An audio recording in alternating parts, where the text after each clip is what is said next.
You unlock this door with the key of compassion. Beyond it is another world, a world of science, a world of common sense, a world of sanity. You're moving into a land of both empathy and ethics, of nutritional knowledge and empowerment. You've just crossed over into Dr. Osborne's zone.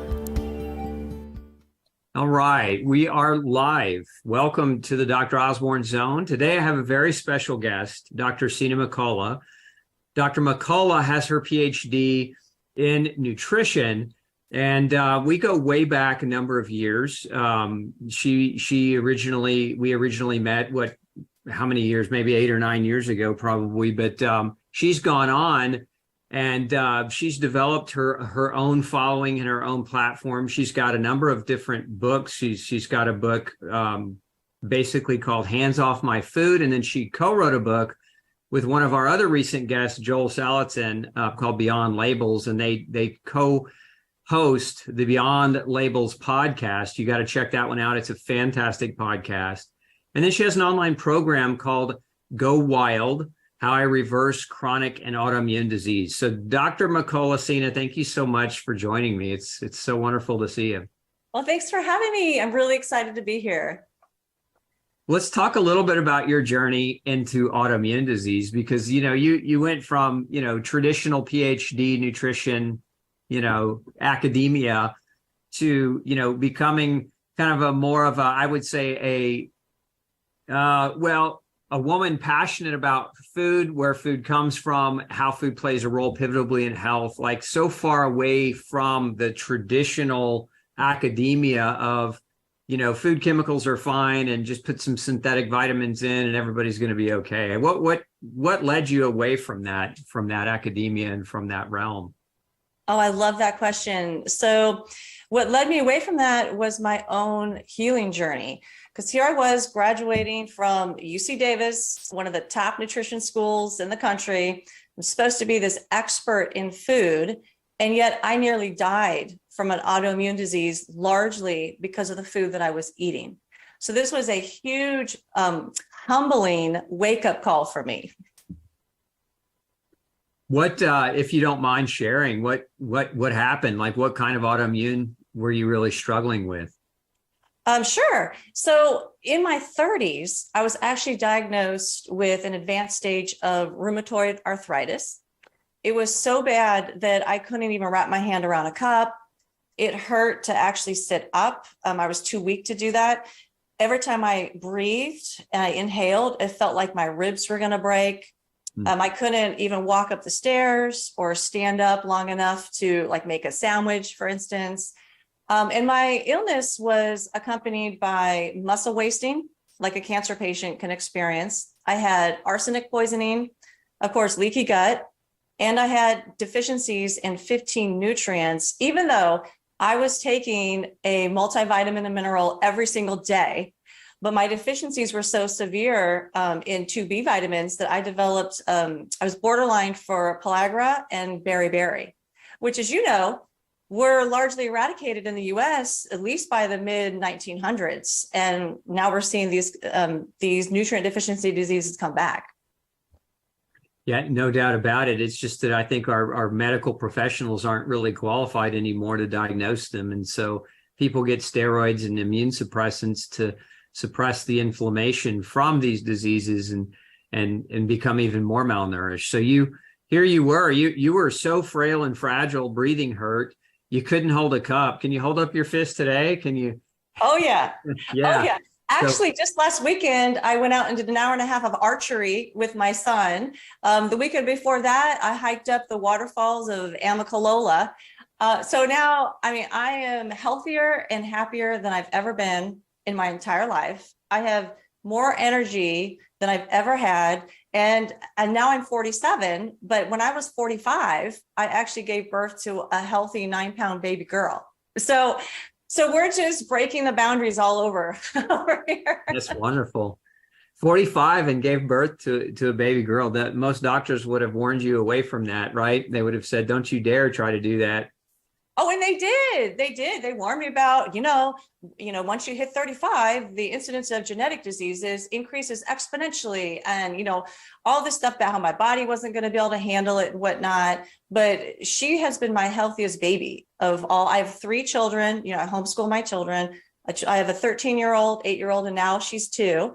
And she has by far been the healthiest of all my children. So that's just another limiting belief that, our mainstream society tries to place on us. And I just don't buy into those beliefs. And it's largely because of my experience of developing this autoimmune disease and going through the mainstream Western medical system. I mean, can I go into that a little bit? Oh, please. Yeah, let's do it. So I gave you the bottom line of what my symptoms look like and how I literally was just about to die. But that obviously didn't happen overnight, right? The disease was brewing my entire life. It began in the womb with attachment disorder, which, we can talk about that if you want as well. But the obvious symptoms began in my early 20s, and they began with GI issues. So oftentimes within 20 minutes of eating, I would look like I was 5 months pregnant, like completely distended, cramping over, excessive gas, constipation. And there really didn't seem to be any rhyme or reason behind it. So sometimes I could eat pizza from my favorite pizza joint and I was fine. The next week, I'd go to the same pizza place, order the same type of pizza, and I was buckled over from pain. And so I sought help from Western medicine doctors the whole time. I started immediately when I was about 20, and they diagnosed me with irritable bowel syndrome. Of course, this catch-all group, meaning they don't know what the reason is. And they wanted me to take Tagamet, the prescription medication, every time before I ate. So I was only 20, and I wasn't willing to become dependent on a prescription drug to eat. And because I knew instinctively that medication was not going to address the root cause. It would just mask my symptoms. So I got a second opinion and a third and a fourth. And eventually I saw so many doctors, so many specialists, had so many tests done that I just lost count. Like I know I had 3 different colonoscopies, I had 2 sigmoidoscopies, multiple breath tests, urine tests, fecal tests, blood tests. And at one point I even had exploratory surgery. Like that's how desperate I was. And nobody had any answers. Everything just kept coming back negative. Meanwhile, my symptoms grew from just gastrointestinal distress to a number of other symptoms like nausea, brain fog. I was chronically fatigued. I had chronic sinus infections, which of course they kept giving me antibiotics and they wanted me on steroids for them. I developed an increased susceptibility to colds and flus and a delayed recovery from them. So my family might get sick with a cold for like a few days and I'd have it for like 2 weeks. I also developed kidney stones, and that was in my mid to late 20s. I had multiple kidney stones.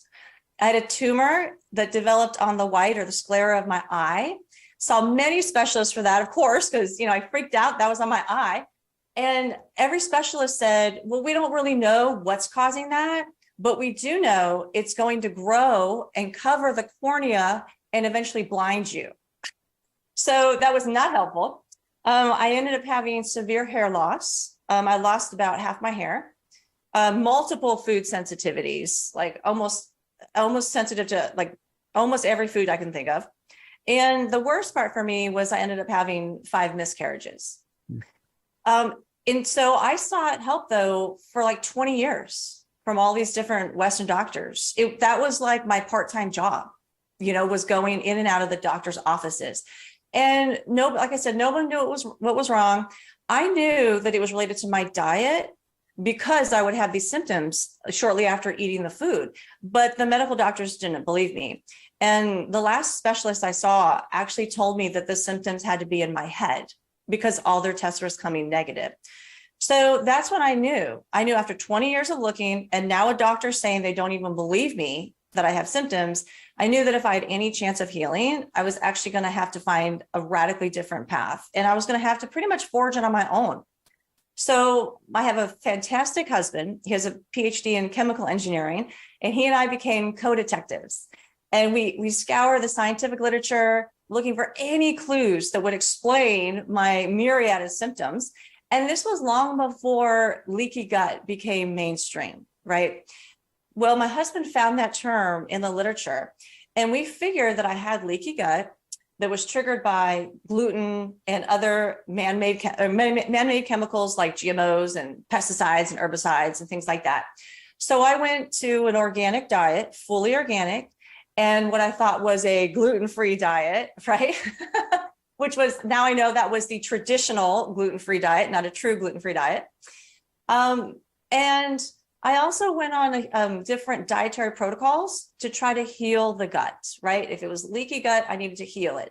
So I tried the GAPS diet. I tried paleo. I tried the Candida diet. You name it, I tried it. And with each dietary protocol, it was really fascinating because I would get better initially. A short time afterward, I would feel worse than before I started. In fact, as I continued to get sicker and I continued to try all these different protocols, I developed more and more food sensitivities. And eventually the list of foods that I could eat dwindled down to a half a sheet of paper. And foods that I thought were healthy, like apples, were actually making me sick. So at this point, I was cooking everything from scratch. I was eating everything organic. I never went out to eat. But a new symptom appeared, and it was low-grade muscle pain. And it migrated throughout my body with no obvious reason.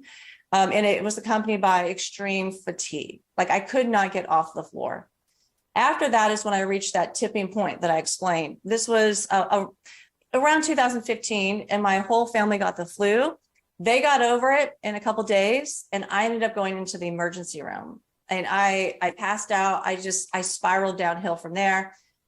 This is when I reached my own personal rock bottom, where I spent months on the floor. This is where I couldn't hold the cup, couldn't breathe. I remember my son, who was 6, he was about 5 or 6 at the time, and he had to bring a cup of water to me with a straw just so that I could drink some water because I couldn't sit up and I couldn't hold the glass. I lost about 15 pounds in a month, even though I was eating constantly. Like I would just scoop avocado right out and eat it plain because I knew I needed fat. I needed something to stop the weight loss.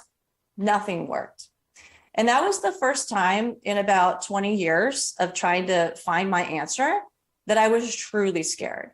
Like my husband and I knew that if we didn't do something drastic, that I just wasn't going to be alive to see my kids grow up or graduate from high school or get married. So that's when I surrendered to God. And I remember it vividly. I was laying in my bed and I was too weak to pull the sheet off my body to get out of the bed. And my husband had to go to work. So I was going to have to get downstairs to watch the kids. And every day he would come and he would carry me downstairs and lay me there on the floor. And he would set up food for us so that, because I couldn't get up to get the food. So he'd set up food and water and turn on like educational shows for my son. And that morning I couldn't even move the sheet off my body. And I remember just laying there, just crying uncontrollably, because I knew like that was a pivotal moment for me. I knew at that point I wasn't going to make it.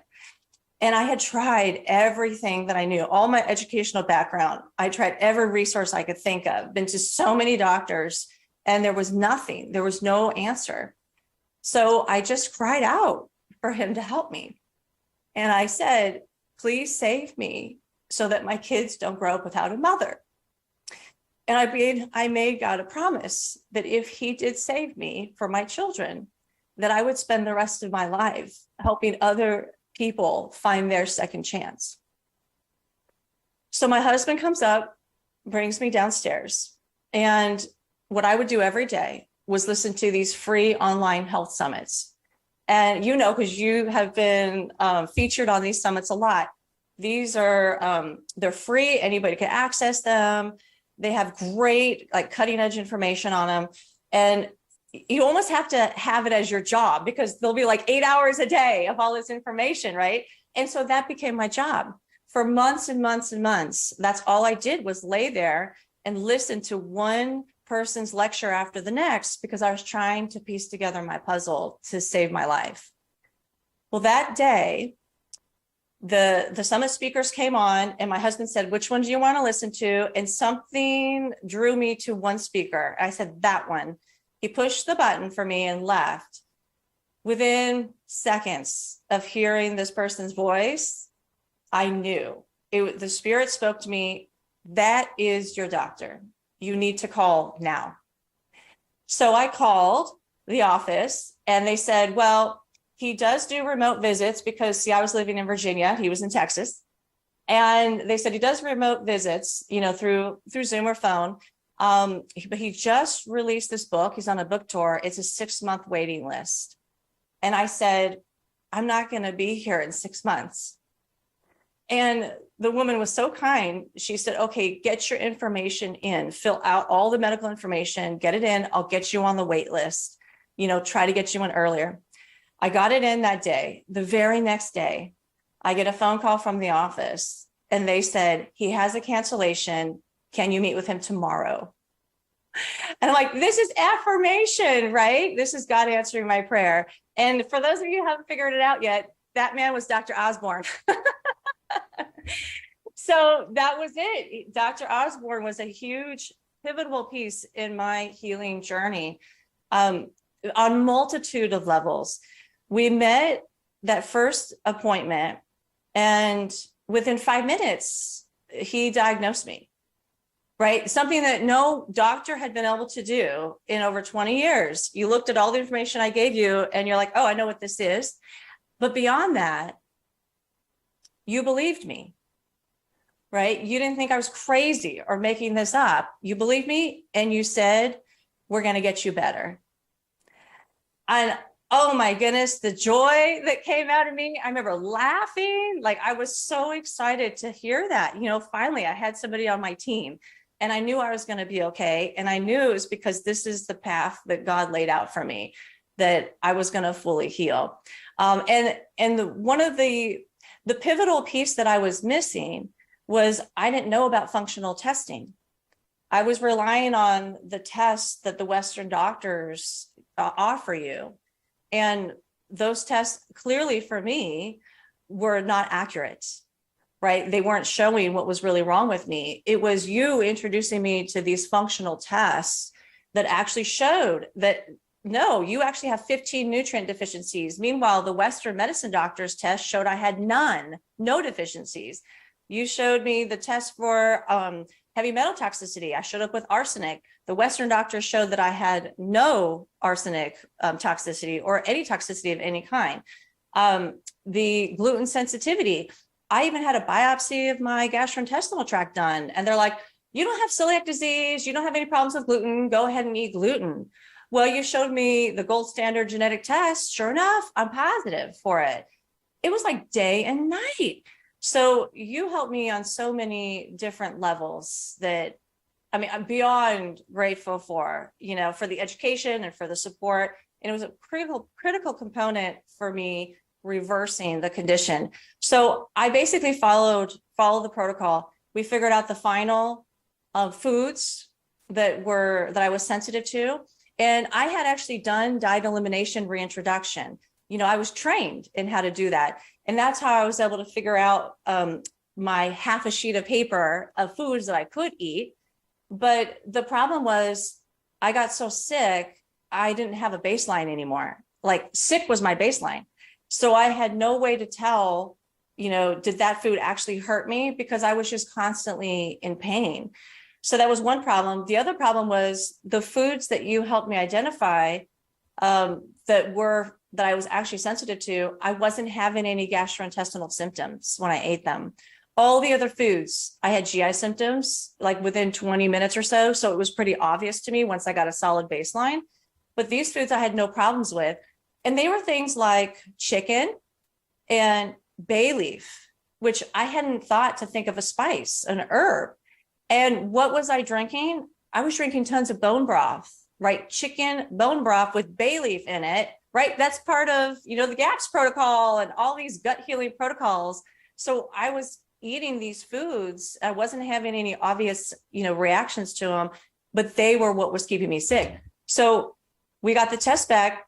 The first thing I did was obviously remove those three main food triggers that were remaining.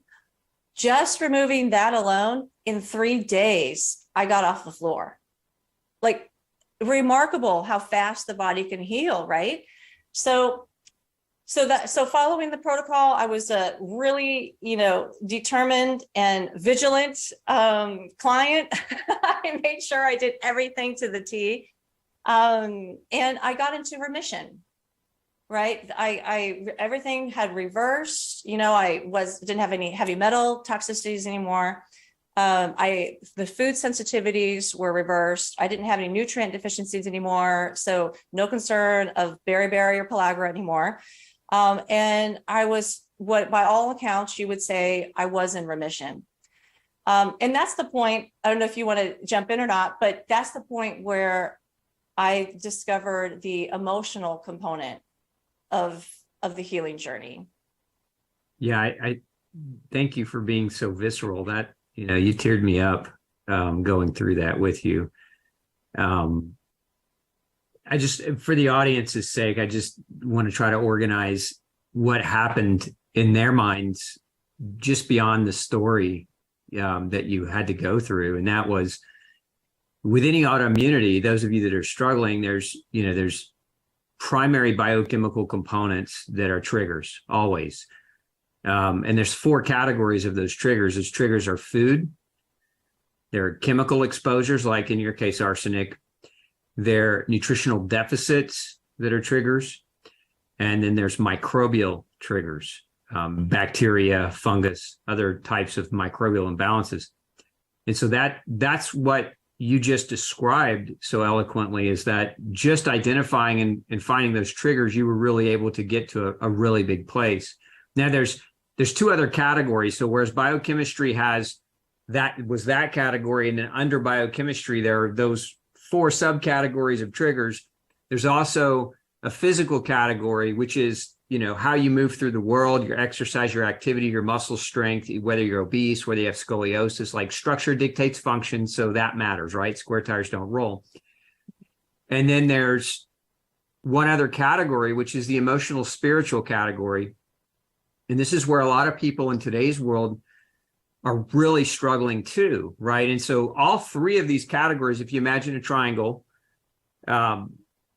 3 sides, right? At the hub in the center of this triangle, you have your genetics, which are a gift from God. They're not a curse, I promise you. Your genes are a gift. But your genes are basically being sent messages by your physical, your chemical, and your spiritual choices every day that you make, right?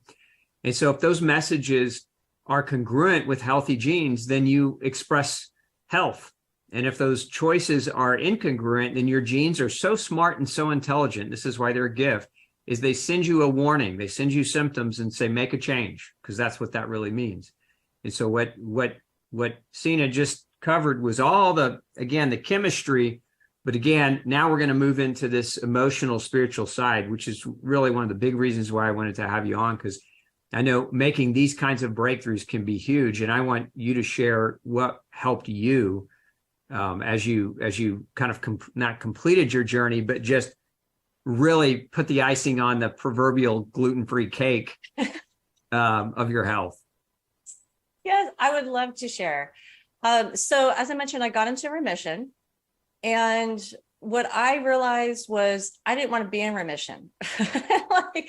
So for me, what would happen is if I got too stressed, for instance, or ate too much sugar, even if it was fruit sugar, I would experience pain in my right forearm, right, indicating inflammation there. And it was like a flare-up, right? In the autoimmune community, we talk about flare-ups, and then we talk about remission. And a lot of people view remission as a good thing. In fact, that is often people's goal when they have an autoimmune disease like cancer. I decided that I didn't want to be in remission, and I decided that I didn't believe in remission. So this gets into the whole spiritual, emotional component, because your perception, your beliefs dictate your perception, and the perception fuels your emotion, what emotion you're going to experience. So for me, perception is a huge dictator in terms of if you're going to stay sick, if you're going to get sick, and if you're going to actually fully heal, or if you're going to stay in remission. So it started with my perception. So remission for a lot of people is actually a space of fear, right? For me, I recognized it as a limiting belief. So it's like, if you eat the wrong food or you stress out too much, there's this fear that you hold on to that the disease is going to come back. And in fact, if you look at the definition of remission in the dictionary, it is a temporary recovery, or it means to abate symptoms for a period of time. If you look at the National Cancer Institute, their definition of remission, it's that the cancer has disappeared, although cancer may still be in the body. And that's a direct quote from them. So to me, remission means you're not really healed. It means you're on your way to being healed, but you're not there yet. And I didn't want to be stuck in that space of fear, afraid that if I was going to eat the wrong thing or whatnot, it was going to come back. So I dug deeper at this point, and I realized that there is this emotional component, this energetic component of disease and of healing.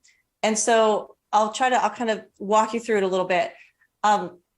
We all know that at this point that the body is made up of energy, right? We even measure this. Western medicine acknowledges this as well. You measure it like an EKG will measure electrical signals in the heart. EEG measures the electrical signals in the brain. So we know we are electrical beings. And the NIH has actually given a definition and a term for this. It's called the biofield. So the biofield is a collection of all the energy that your body is producing. And, kind of in a layman's terms.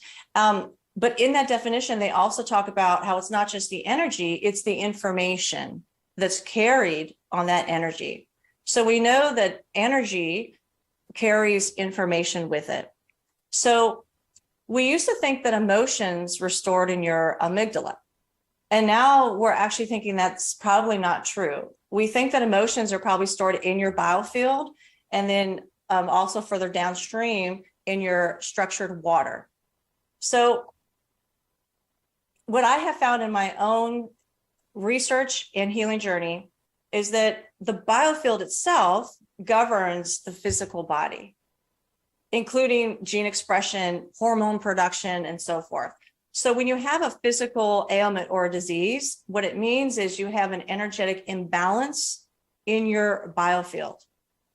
And so if you think about it from this perspective, what are emotions, right? Emotions are energy.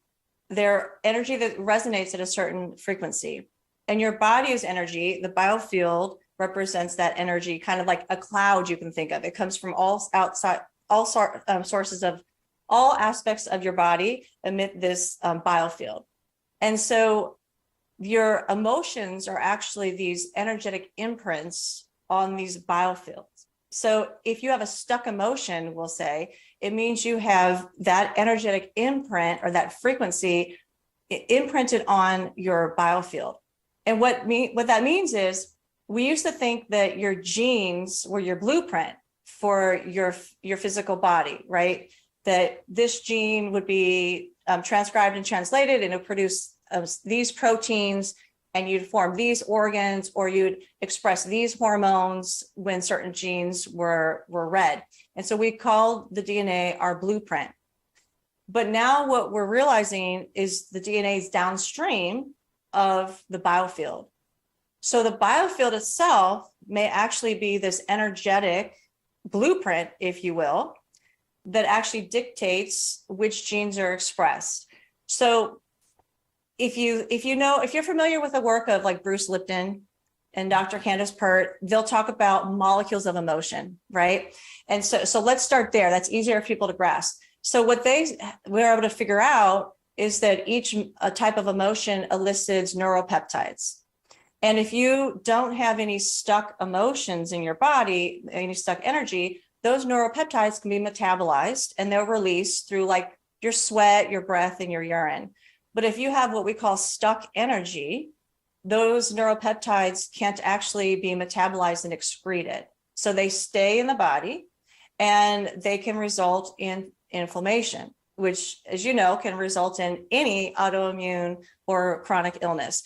They can result in things like gut dysbiosis or hormonal imbalances or overactive or underactive immune system. So that's kind of the physical layer of understanding of how emotions can actually elicit disease. But if you go a step back, so if you go upstream from that physical layer, you go to the energetic layer, you'll see that what actually causes those neuropeptides to be transcribed and translated by your genes, right? What's causing that? Well, in that physical layer, in that physical level, the genes are actually held into place, we think, by structured water. So the water in your body isn't just flowing around like this water in my cup, right? It's structured, meaning it's more like Jell-O. And when it has a coherent structure, it's coherent water, we call that healthy, right? For really kind of boiling this down, that's like healthy. You want it to be structured water. When it's incoherent or unstructured, that's when you're going to have genes expressed, for instance, that will elicit like pro-inflammatory cytokines, things like that. So what we think is happening is the structure of the water itself holds the gene in place. So what that means is, okay, now back it up one, what information is the structured water receiving to let it know what configuration am I going to hold these genes in, right? Well, it turns out the structured water, we think, is receiving signals from the biofield. As you know, I've just mentioned that the energy of the biofield, it's not just energy, these waves, it actually has information on it.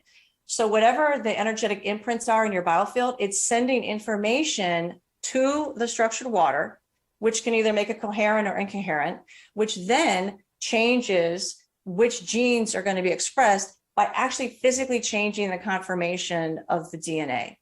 So if you're holding on to like these stuck emotions, like anger, right? Say, like in my case, one of my biggest breakthroughs was when I forgave my stepfather. He molested me for 8 years. I had a lot of anger involved with that. And I was holding it in my biofield. I was holding that energetic imprint in my biofield. That means that low frequency, right? Let's call them undesirable or toxic emotions, even though I hate to label them. But for simplicity, these toxic emotions have a lower energy frequency than emotions like gratitude or love, which have a higher energy frequency. So by hanging on to this anger, it was an energetic imprint in my biofield that was low frequency, and it was sending that information to my structured water, which was then causing my genes to transcribe and translate molecules that would be on the same frequency level, if you will, as anger. So I was creating disease in my body, and I was perpetuating it because I had that blueprint in my biofield that was constantly sending information to my physical body of how it should respond to the environment. So do you want me to pause there, or did I do okay explaining that? I think you're doing great, because this is a super complex topic, and no, I think you're doing well. Keep going. Okay. And so let me tie in. So for those of you who are going to try to tie in like Bruce Lipton, you've heard, molecules of emotion. So those neuropeptides that they're talking about that are produced by different emotions, they're produced by the emotion that's sitting in your biofield, for instance. So it causes the structured water to hold the gene differently, which then causes the gene to transcribe and translate that specific neuropeptide that matches the frequency of that emotion. So that emotion sent that information to transcribe and translate that neuropeptide. So I'm not saying anything that's opposite of each other. These things all these things all work together very nicely. What I'm saying is, don't stop at the physical level.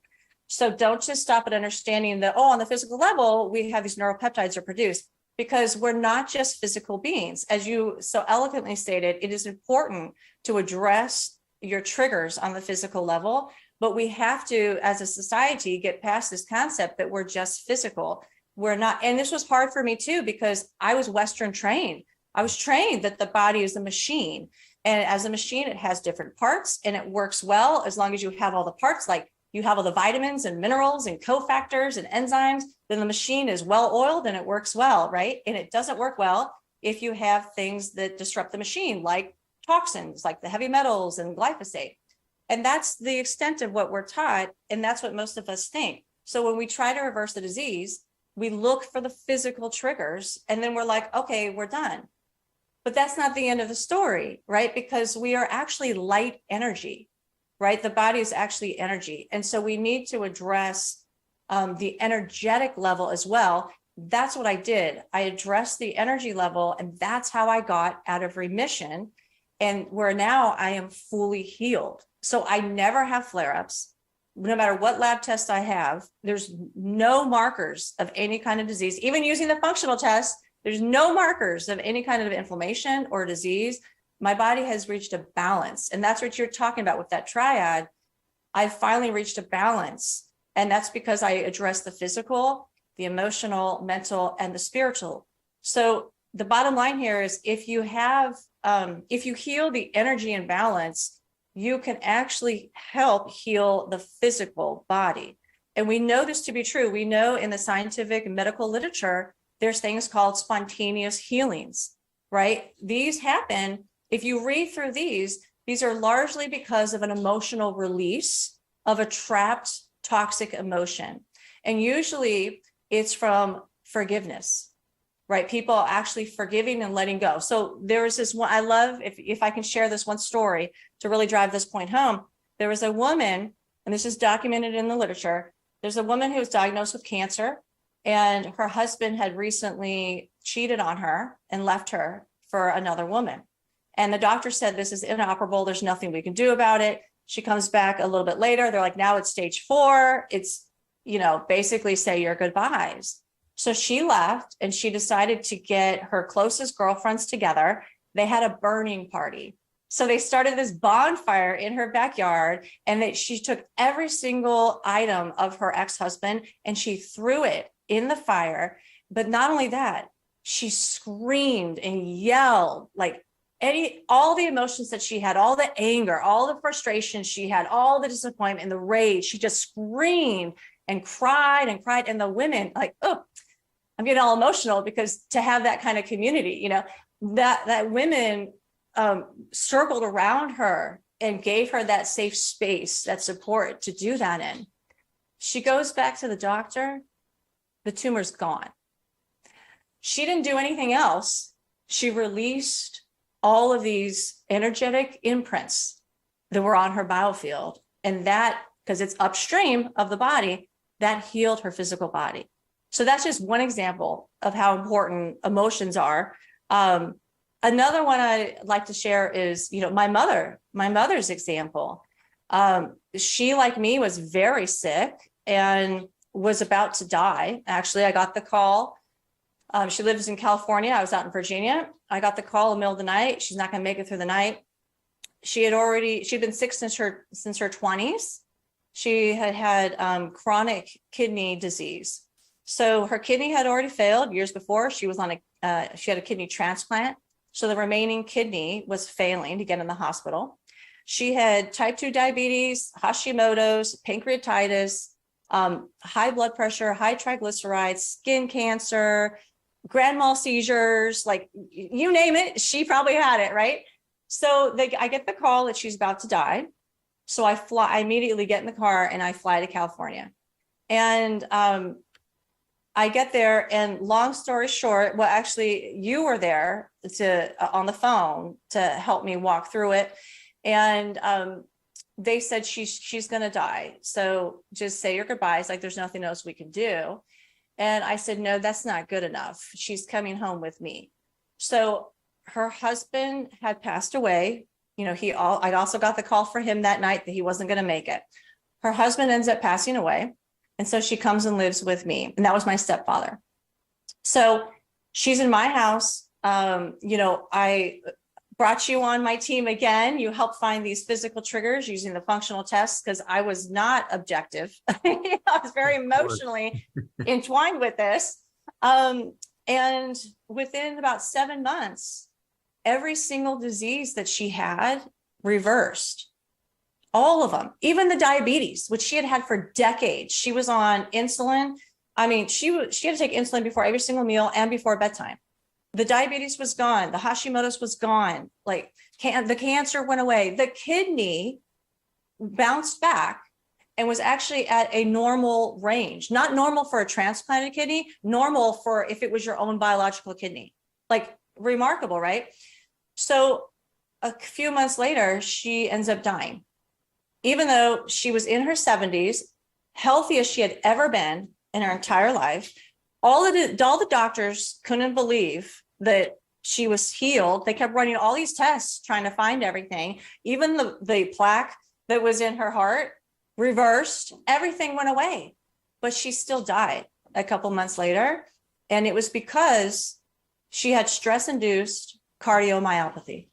She died of a broken heart. She was doing okay. And then on the anniversary of her husband's death, she felt pain in her heart and we rushed her to the hospital and they ran all these tests and they actually diagnosed her. These are Western doctors. They said, this is stress-induced cardiomyopathy. Did something just happen to her? And I said, yes, this is the anniversary of her husband's death. And they said she is dying of a broken heart. So to me, that's a story of not only the power of your emotions, right? Totally physically healthy, but she died because she couldn't deal with the grief, with the loss, with the fear of being alone. But it's also, she leaves behind this amazing legacy for me of this gift that God has given us, the gift of regeneration of your body, right? She didn't want to be healed. And that's what I learned later. After we fully reversed the diseases, and I'm sitting there with her when we learned that she's died of a broken heart, I said to her,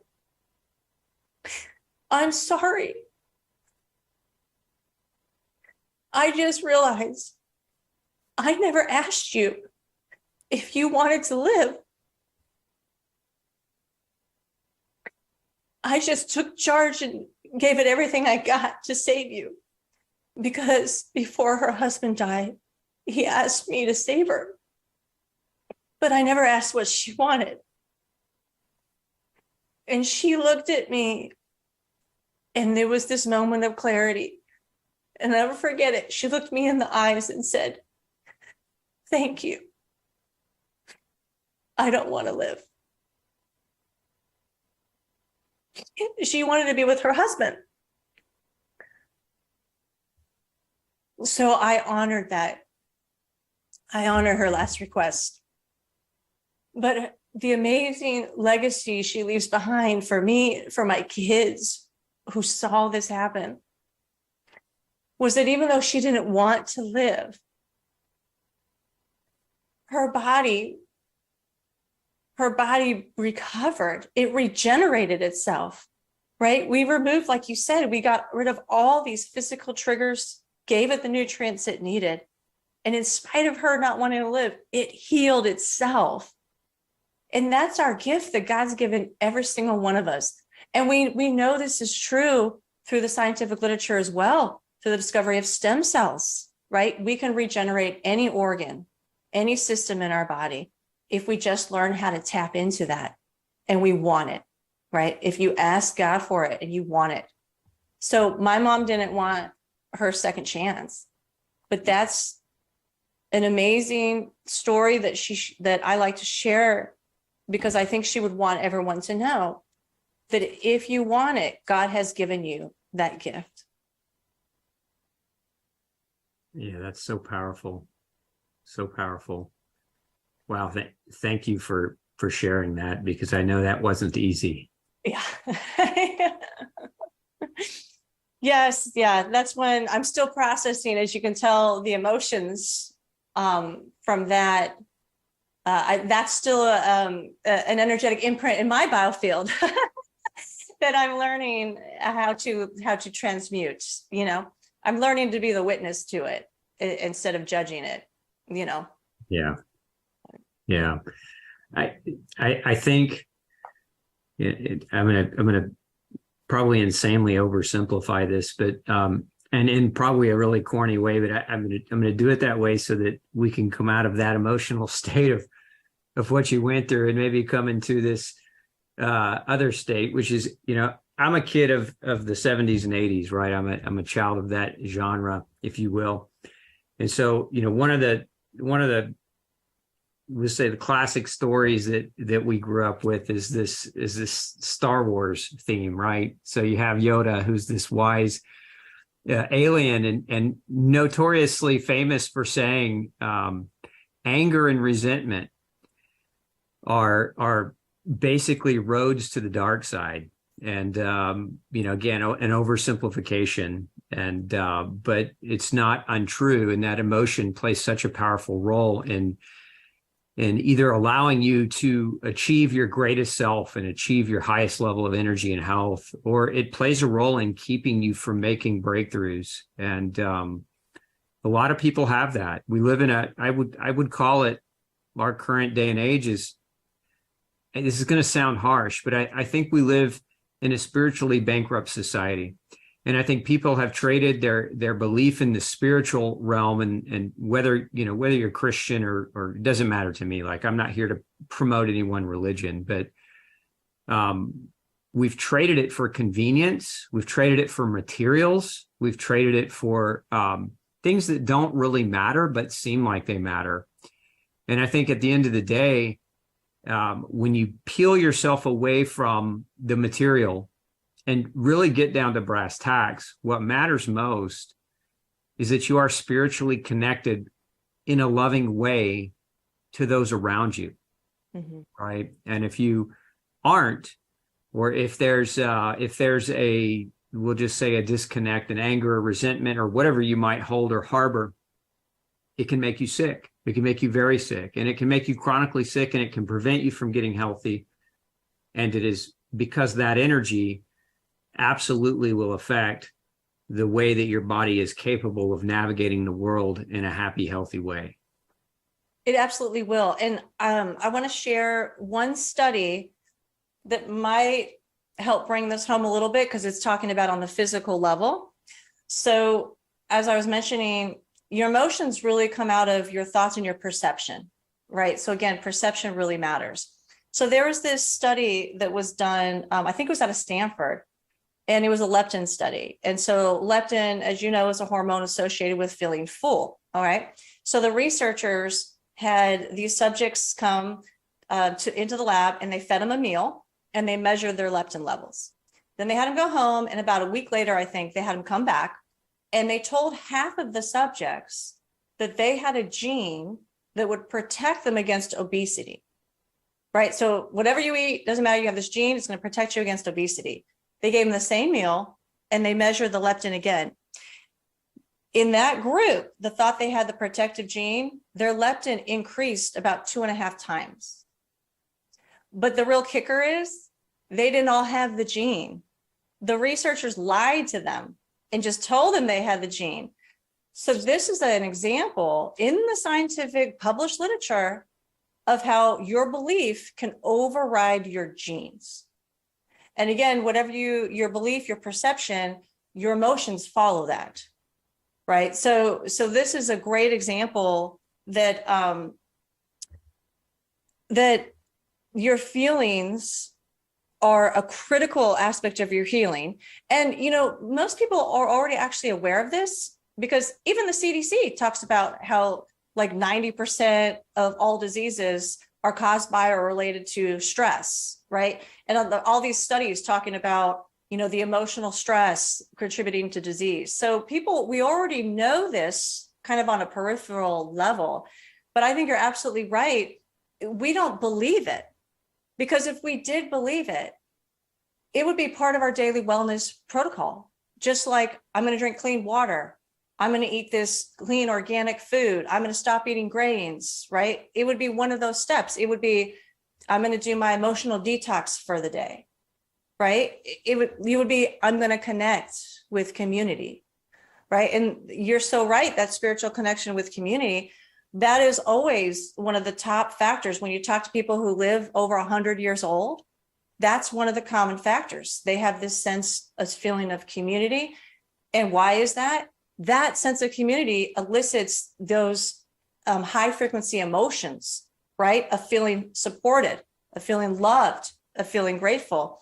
And what I've learned in my own healing journey is that I would say almost every single time, like I don't want a blanket statement 100% of the time, right? Because there always seems to be some kind of caveat, but almost all the time, the emotional root cause of a chronic or autoimmune disease is not feeling good enough.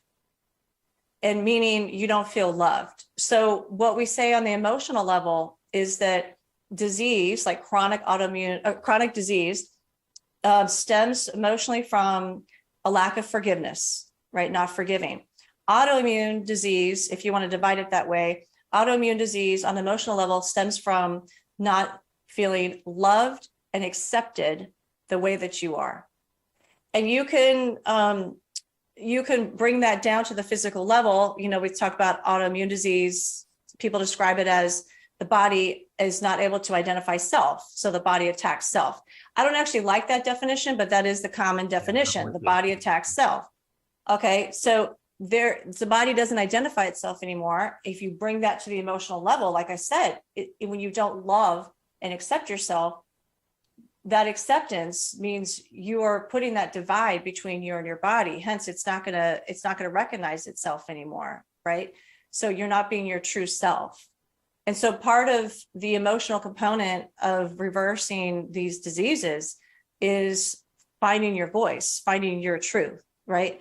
Being true to yourself. So it's forgiving. These things are all tied together. The forgiveness component and learning to love and accept yourself exactly the way you are. So I have found that when I went through and my list of people who I thought had harmed me in the past, especially like adverse childhood experiences, you know, the attachment, trauma I talked about, things that happened in childhood. I made a list of all the incidents, all the people that I thought had wronged me. And I went through and practiced forgiving, which is a whole nother story because I didn't even know what forgiveness was. And what I realized was the hardest person to forgive was myself. And it still is, right? Because I expect perfection from myself, right? This higher standard. So that's a daily emotional detox for me, is working on forgiving myself, you know, forgiving all these people, all these transgressions that have happened, but also just for forgiving myself. And part of it, do we have time? Do you want to go into forgiveness, or are we about out of time? Let's talk about forgiveness. So I'm just gonna throw this out there too, because one of my observations, it's just a variance on what you just said, which is a person's journey to heal really has to begin with the self-awareness that they have to love themselves enough to be honest with themselves about what needs to change. Yeah. But also have the grace enough to forgive themselves for the things that they've done and the things that they will continue to do that might be a blip in their way, that might be a road bump in their way. And that to me is so important because, you know, we were just talking about this before we even hit the record button. We were talking about being your own worst critic, right? And it's a very easy thing, you know, to get caught in that emotional trap of criticizing yourself for not being good enough. And that, you know, again, as self-forgiveness is what you've just expressed. So yeah, let's take it in that direction. Talk a little bit more about like what your journey and what your experience was and how you kind of came to terms to forgive yourself and be in a better place. Sure. So what I realized was I had a dysregulated nervous system, which most everybody does. And mine stemmed from the adverse childhood experiences, the ACEs, and the attachment trauma. And so I was trying to figure out, okay, how can I rewire my nervous system, right? And so I did a deep dive into fight or flight and the fight, flight, or freeze response.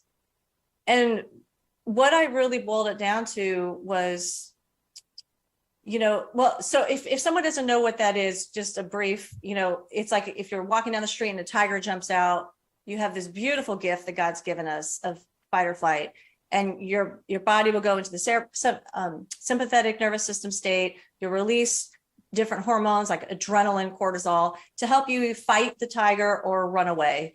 And that's a beautiful gift. And what we now know is that some people are estimating that the average person spends about 70% of their time actually in this chronic state of fight or flight. And that alone can lead to disease because, for instance, elevated cortisol, right, can lead to inflammation, decreased ability to lose weight, increased fatigue, you name it.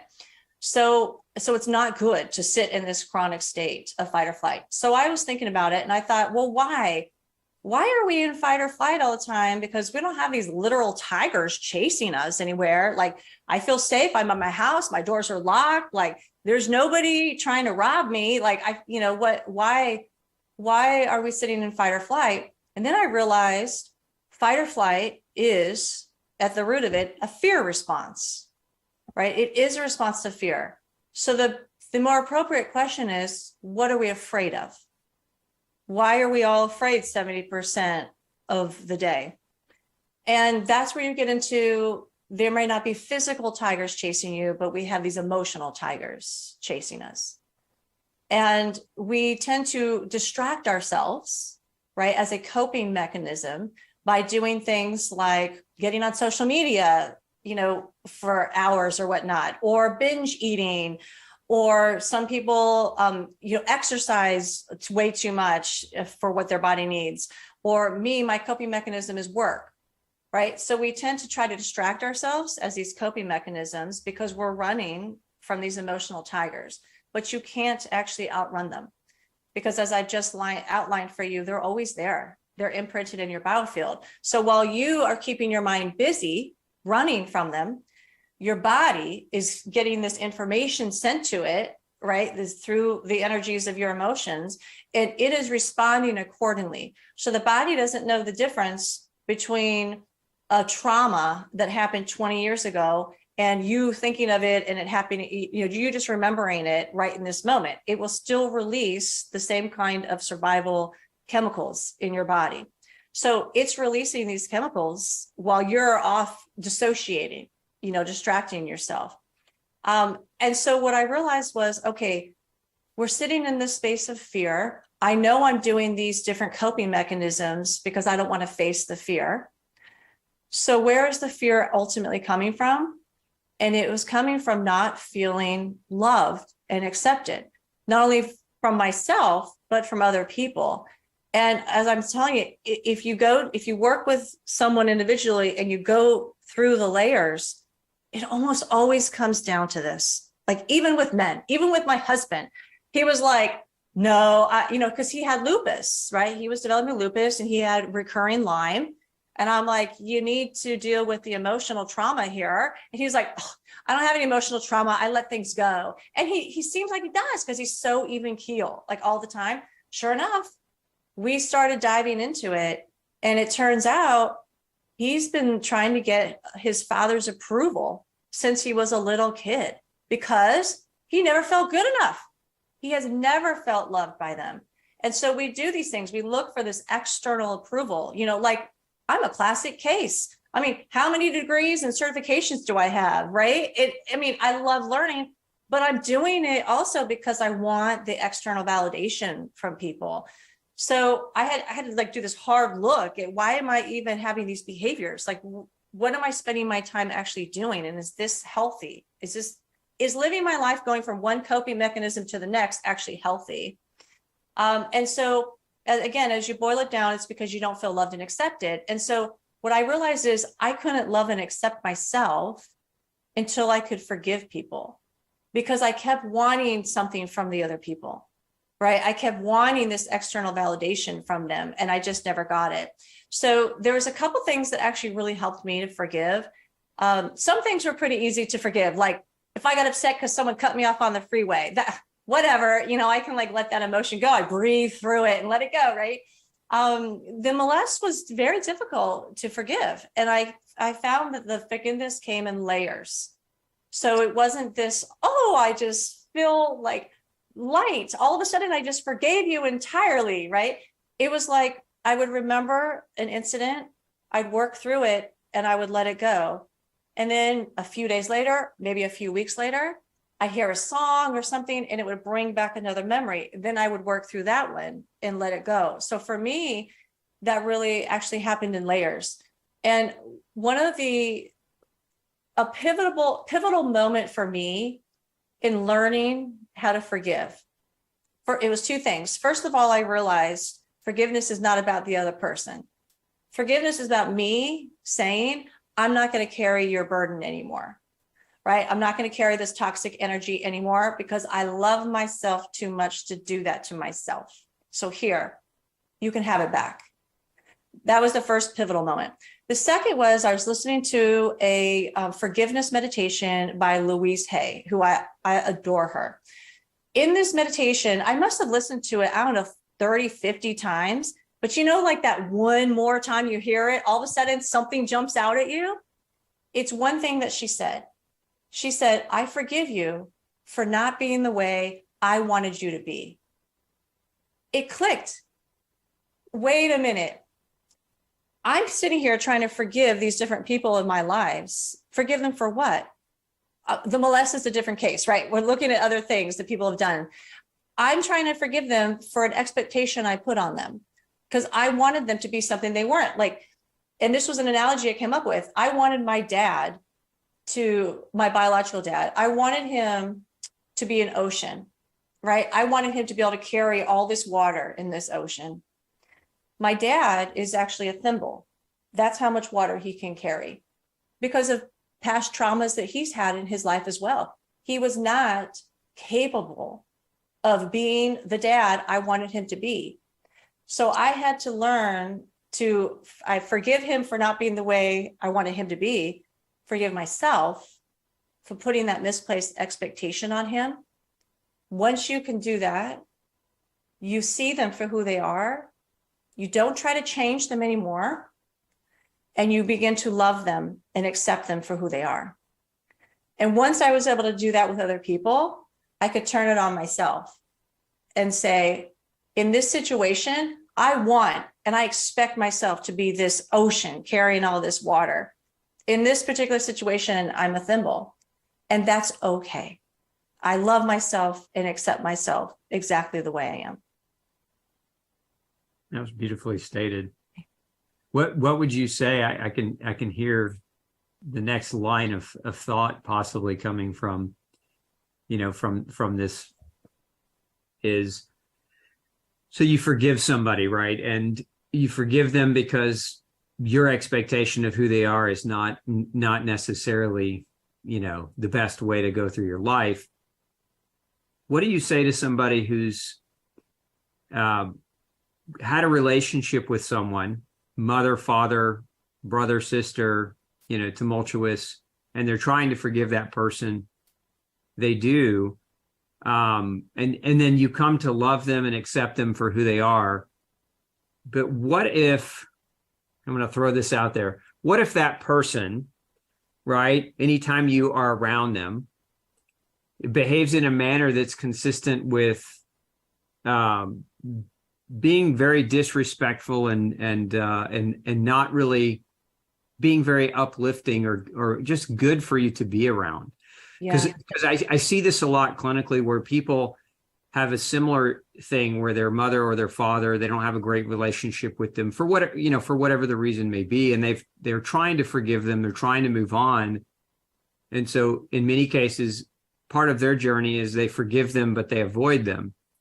What do you say to that? Yes, that is a tough one, and I have firsthand experience with that, so I can definitely share.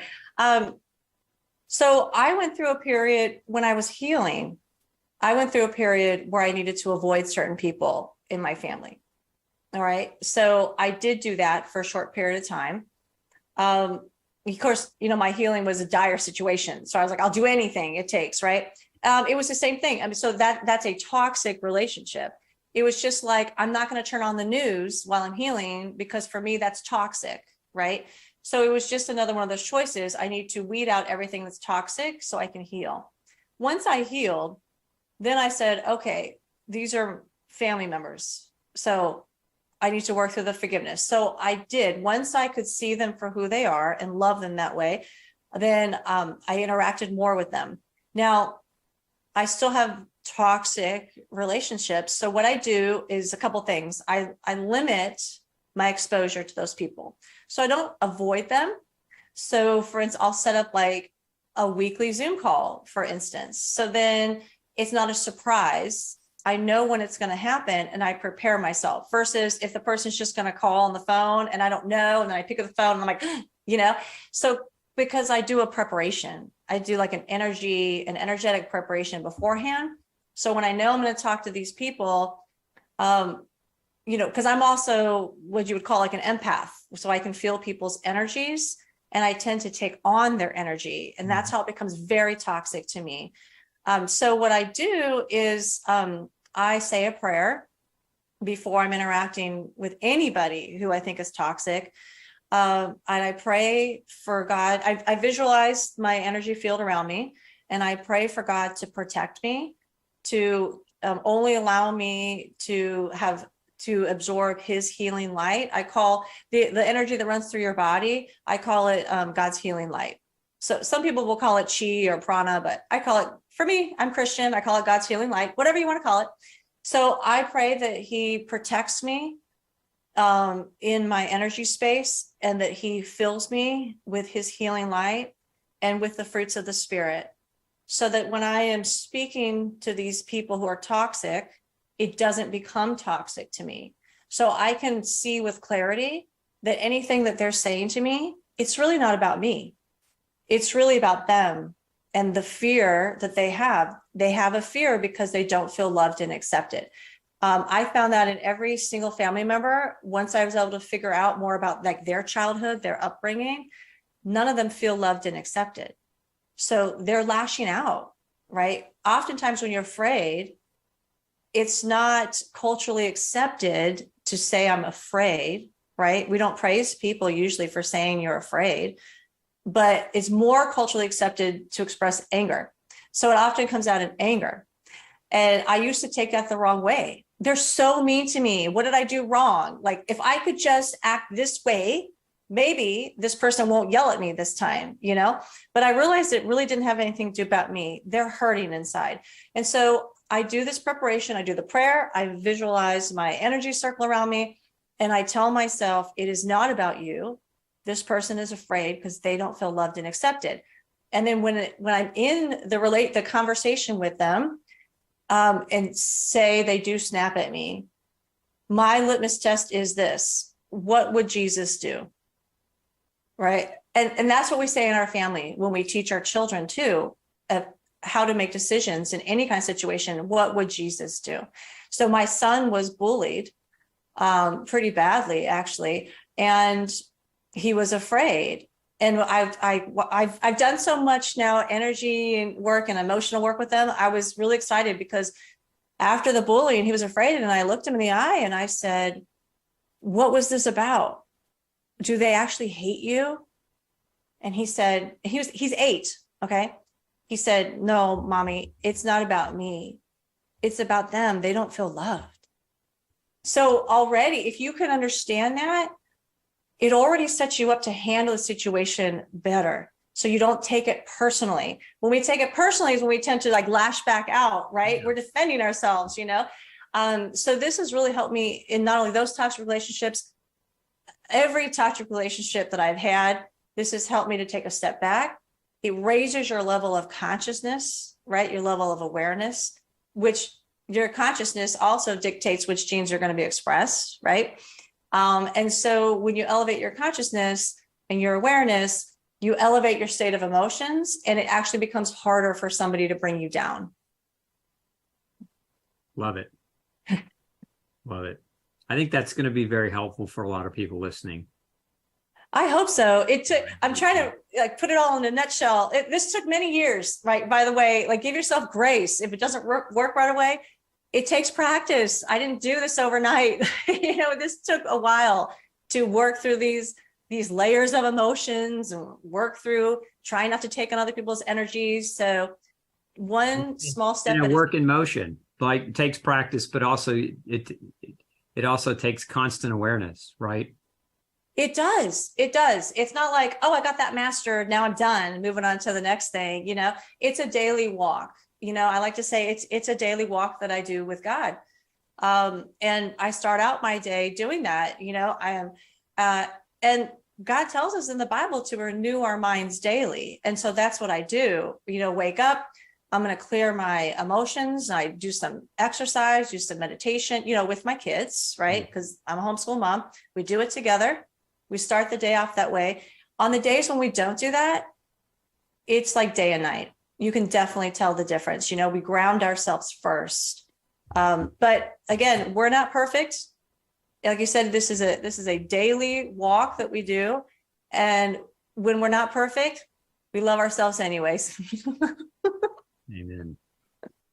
Well, Sina, thank you so much. This has been an amazing interview. And, I'm really grateful that, like I said earlier, that you went so deep and that you didn't hold anything back. And I think your story and I think your experience is going to be super, super helpful for a lot of folks watching who maybe find themselves stuck. Maybe they've already been where you were and they're stuck in that emotional, spiritual aspect of their journey. So I can't say thank you enough. And those of you who are watching, make sure you go check out Sina and Joel's podcast. Again, that's Beyond the Label. And is that where can they find that? Is that Spotify? Is that anywhere? What is it? I don't do iPhone stuff, so I don't even know what that is, but iTunes or something. Yeah, you can get it anywhere where you can get most of the podcasts. You can get ours, and it's just called Beyond Labels. Love it, and it's a great podcast too. I was fortunate enough to be a guest on yours, but also have listened to a few really good episodes. So we need you to come back and educate us on things like mold. We can do it. You just say the word. I'm happy to join you. Yay. All right. Well, thanks so much, everyone, for listening. And we'll see you in the next episode of the Dr. Osborne Zone. Take care. Thanks for tuning in to the Dr. Osborne Zone. Don't forget to share, like, and subscribe for more content like this. And make sure you come back next Tuesday at 6 p.m. Central Standard Time and Thursday at noon 30 for more episodes.